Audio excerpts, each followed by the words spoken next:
ਇਹ ਬੱਚਾ ਸੁਬਹ ਦਾ ਉੱਡਿਆ, ਹੁਣ ਆ ਕੇ 3:20 ਤੇ ਬੈਠਾ। ਗਰਮੀ ਬੇਤਾਸ਼ਾ 45 ਟੈਂਪਰੇਚਰ। ਇਹਨੂੰ ਇਨਸਾਨ ਨੇ ਪਾਣੀ ਸ਼ਾਣੀ ਦਿੱਤਾ, ਇਹਨੂੰ ਇਨਸ਼ਾਅੱਲਾ ਠੀਕ ਹੋ ਜਾਏਗਾ। ਇਹ ਵੇਖੋ ਪੂਰਾ ਚੋ ਕੇ ਬੈਠਾ।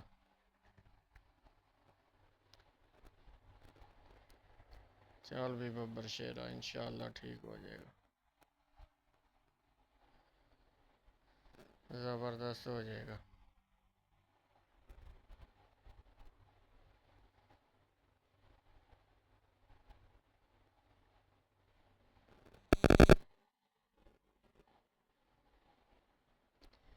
पानी देता है विटामिन वाला, विटामिन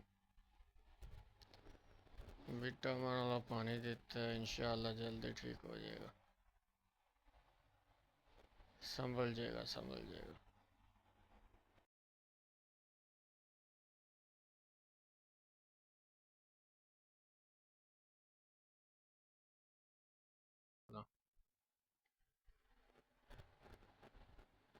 तेज हो जाएगा, इंशाल्लाह सेट हो जाएगा।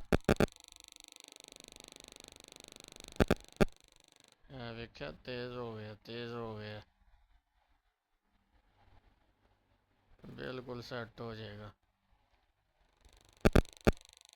है तेजियां आ गई हैं ना,